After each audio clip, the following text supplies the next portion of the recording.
Hi friends, ഈ വീഡിയോയിൽ MST block chain validator ആകുന്നതുകൊണ്ടുള്ള നേട്ടങ്ങൾ വിശദമായി പരിശോധിക്കാം.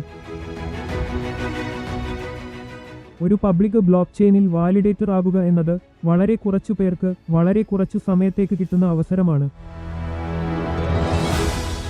ബ്ലോക്ക് ചെയിൻ വാലിഡേറ്ററുടെ പേരിലുള്ള ഐഡികളാണ് ബ്ലോക്ക് ചെയിനിൽ നടക്കുന്ന ട്രാൻസാക്ഷൻ വാലിഡേറ്റ് ചെയ്ത് അപ്രൂവ് ചെയ്യുന്നത്. വാലിഡേറ്റ് ചെയ്യുന്നതിന് റിവാർഡായി MST കോയിൻ ലഭിക്കുന്നു. ഈ ബ്ലോക്ക് ചെയിനിൽ ഓരോ ബ്ലോക്ക് ക്രിയേറ്റ് ആകുമ്പോഴും MST കോയിൻ പുതുതായി ജനറേറ്റ് ചെയ്യുന്നു.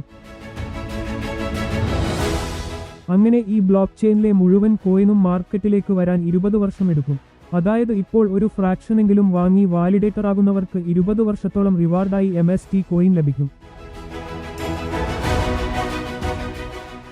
50% ഓട്ടോമാറ്റിക് സ്റ്റേക്ക് ആവുന്നതിനാൽ സ്റ്റേക്ക് റിവാർഡും നേടാൻ കഴിയും. നമുക്ക് ലഭിക്കുന്ന കോയിൻ വിൽക്കാനും രൂപയായി ബാങ്കിലേക്ക് മാറ്റാനും മറ്റു പർച്ചേസിന് ഉപയോഗിക്കാനും ഡീസെൻട്രലൈസ്ഡ് വാലറ്റിലേക്ക് മാറ്റി ഉപയോഗിക്കാനും ഓപ്ഷൻസ് ഉണ്ട്.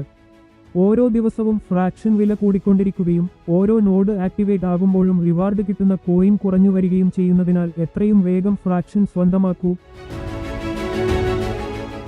പുതിയ ടെക്നോളജിയുടെ ഭാഗമായി കൂടുതൽ അറിവുകൾ നേടാനും MST ബ്ലോക്ക് ചെയിനിന്റെ ഭാഗമാകൂ.